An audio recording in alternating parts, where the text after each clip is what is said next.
Beware of those blessed with a silver tongue. Their words may be sweet, but they often conceal a poisonous intent. Greetings, loyal members, and welcome to this Dominion Wars special episode on Vorta Weyoun. Suffice it to say that when it comes to looking at Dominion personnel, records are somewhat scant, and so we only have a relatively limited picture about Weyoun and his life up until he entered the Alpha Quadrant.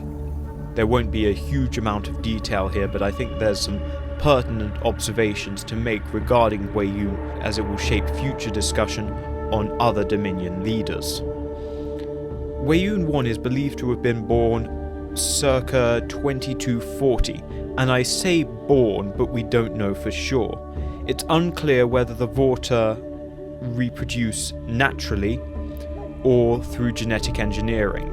Now, a key thing to note on the outset is that it doesn't appear that all Vorta are cloned.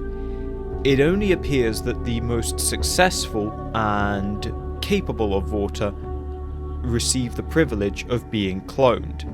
It is seen as a mark of prestige if a Vorta is cloned. Once a Vorta is cloned, the continuation of their lineage is all but assured. It's a little bit like getting tenure, I suppose. So it is a special privilege granted to only the most successful of Vorta, and it is earned through service to the Dominion. Now, we don't know much about Weyoun I, but given the time that he lived and given what we know about him now, it's likely that Weyoun I, the original Weyoun, was probably one of the Dominion's best diplomats, and he likely helped expand the Dominion and maintain peace between the various member states, and it is this work that earned Weyoun the right to be cloned. Now, we don't really know much about successive Weyoun clones up until we encounter Weyoun V, but we do know that Weyoun II had a working relationship with Kilana, and potentially a romantic one as well. It's likely that if Weyoun II was working with Kilana, that they were still engaged in diplomatic work. Both of these Vorta's talents very much lie in the area of diplomacy. That brings us then to Weyoun III and IV. Weyoun IV being the one that Captain Sisko encounters.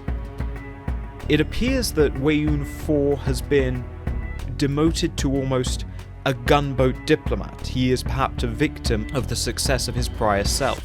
With the Dominion so firmly established in the Gamma Quadrant, the need for a strong diplomat is far less, and the need for just captains to command patrol ships is far greater.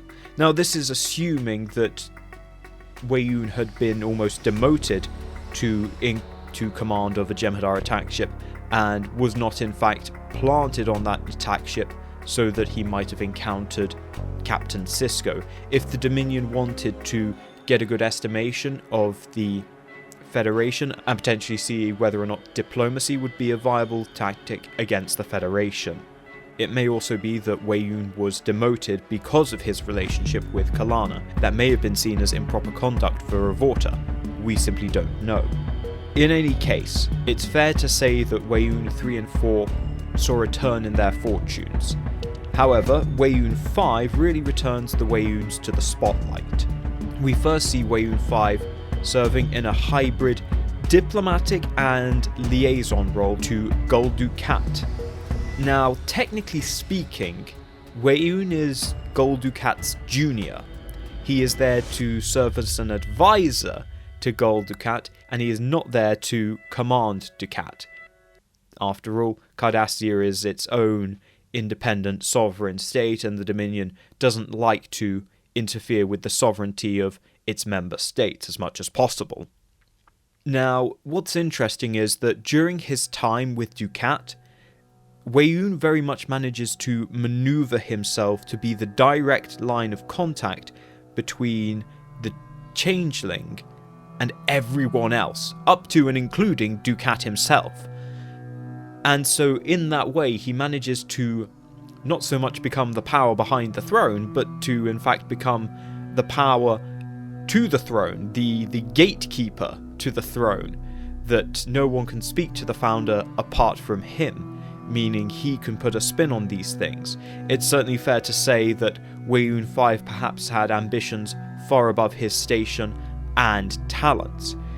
It's fair to say that by about halfway through the war, Weyoun is the de facto supreme commander of Dominion forces, despite Weyoun having absolutely zero tactical expertise. I say zero tactical expertise because there are some Vorta who perhaps do have a tactical inclination, but Weyoun is certainly not one of them, and never has been. Weyoun is a diplomat through and through. And now during the course of the war, Weyoun will get through a total of 3 successive clones. So Weyoun is a very interesting character. As I say, Weyoun's talents very much lie in diplomacy.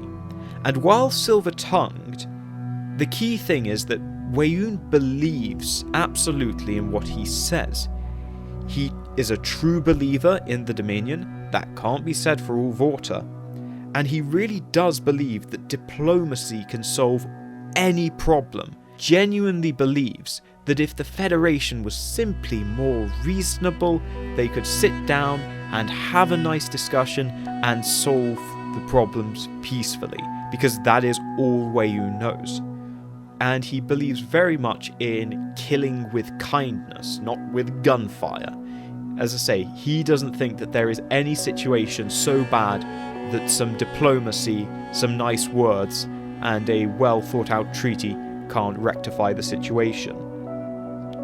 Now, while he does become a little bit more aggressive and hawkish during the war, compared to other leaders of the Dominion, he's still incredibly mild. It's interesting to note that even as the Cardassian population began to turn on the Dominion, Weyoun's first response was to try and calm the populace and assure them that the Dominion had their best interests at heart. Unlike, for example, the female changeling, who had absolutely no interest in reassuring the Cardassian populace. And I suppose that goes to show why Weyoun's diplomatic instincts were quite so important to the Dominion, and why they were so critical to the Dominion's success over the years. So I think it's fair to say that actually, with Weyoun, underneath all of the silver-tongued treachery and obscuration and diplomatic, underneath it all, there is probably actually a very good and decent man, but that he operates in a corrupt and evil system, which in turn corrupts him. I think it's fair to say that while Weyoun does actually have, as a person, is of a benevolent and kindly character, but that he is ultimately a result of his circumstances and his environment knows only how to manipulate that in service for the Dominion. While in another life, Weyoun might be diplomatic for its own sake, he may truly believe in peace and prosperity. Ultimately, in the system that he has created, diplomacy is simply conquest by other means.